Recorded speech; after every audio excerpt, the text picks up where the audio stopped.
प्रभु यीशु मसीह के नाम में आप सभी को जय मसीह है। दोस्तों स्वागत करते हैं हमारे यार एक नए वीडियो में। दोस्तों आज का विषय है पाप हमारे रिश्ता को, हमारे रिश्तेदारों को बिगाड़ता है। दोस्तों जब आदम और हवा ने पाप किया तो उन्होंने परमेश्वर के साथ और साथ ही दूसरों के साथ भी अपने संबंधों को बिगाड़ लिया। परिणाम स्वरूप में से प्रत्येक आपने गलत कार्यों को स्वीकार नहीं किया, स्वीकार करने के लिए तैयार नहीं हुए। अगर आप भी ऐसी पाप में पड़े हुए हैं तो आपको जानने की बहुत आवश्यकता है, बहुत ज़रूरी है कि आप इसको जानें ताकि आप समझ सकें कि यह पाप क्या है जिसे हमारे रिश्ता को, हमारे रिश्तेदारों को बिगाड़ता है। चलिए वीडियो को शुरू करते हैं।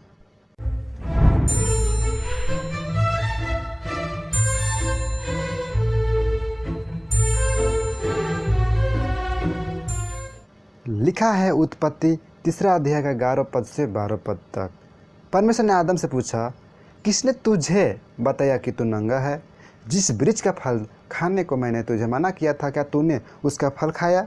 आदम ने कहा, हाँ जी हाँ, जिस स्त्री को तूने मेरे संग रहने को दिया उसी ने उस वृक्ष का फल मुझे दिया और मैंने खाया। फिर जब परमेश्वर ने हवा से प्रश्न किया तो उसने सर्प पर दोष लगा दिया। परमेश्वर के विरुद्ध पाप करने के परिणाम स्वरूप आदम ने अपनी शांति और आनंद को खो दिया और उसके पाप उनकी संतानों पर भी प्रभाव डाला।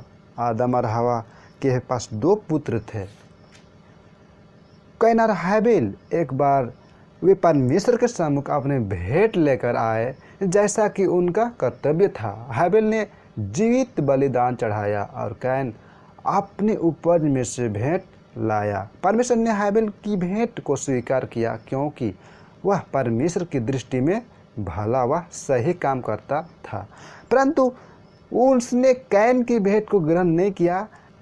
इस कारण कैन हैबिल पर क्रोधित हुआ। तब परमेश्वर ने कैन से कहा, क्या तू क्यों क्रोधित हुआ और तेरे मुंह पर उदासी क्यों छा गई है? यदि तू भला करे तो क्या तेरी भेंट ग्रहण न की जाएगी? और यदि तू भला ना करे तो पाप द्वार पर छिपा रहता है और उसकी लालसा तेरी ओर होगी और तुझे उस पर प्रभुता करनी होगी। उत्पत्ति 4 का 6-7।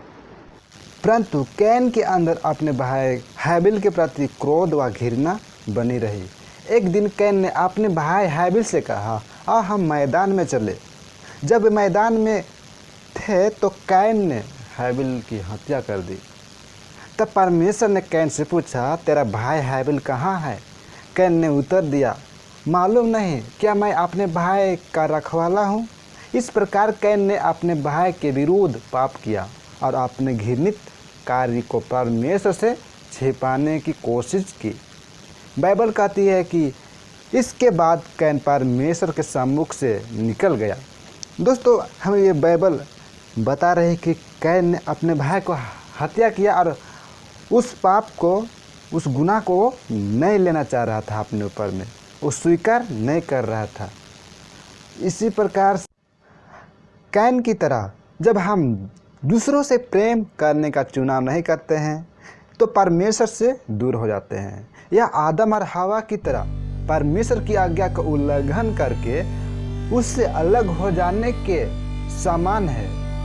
जो परमेश्वर को आज्ञा का उल्लंघन करता है और उससे अलग हो गया, उसके समान है। परमेश्वर हम में से सभी को चाहता है कि हम उससे प्रेम रखें और साथ ही आपस में एक दूसरे से भी प्रेम रखें। जब हम अन्य लोगों से प्रेम नहीं रखते हैं तो हम परमेश्वर के विरुद्ध पाप करते हैं। जब हम अपने माता पिता की, अपने से बड़ों की और अपने शिक्षकों की आज्ञा का उल्लंघन करते हैं और अपने मित्रों से झगड़ा करते हैं तो हम पाप करते हैं। परमेश्वर से प्रेम करने का एक उपाय है दूसरों से प्रेम करना। जब हम अपने माता पिता, अपने से बड़े शिक्षकों की आज्ञा को मानते हैं तो और अपने भाई बहन और मित्र से प्रेम रखते हैं तो हम परमेश्वर को प्रसन्न करते हैं।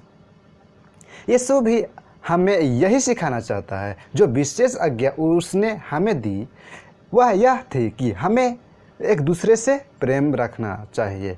मेरी आज्ञा यह है कि जैसा मैंने तुझसे प्रेम रखा है वैसा ही तुम भी एक दूसरे से प्रेम रखो। यूहन्ना रचित सुसमाचार उसका 15 का 12 वचन में लिखा है।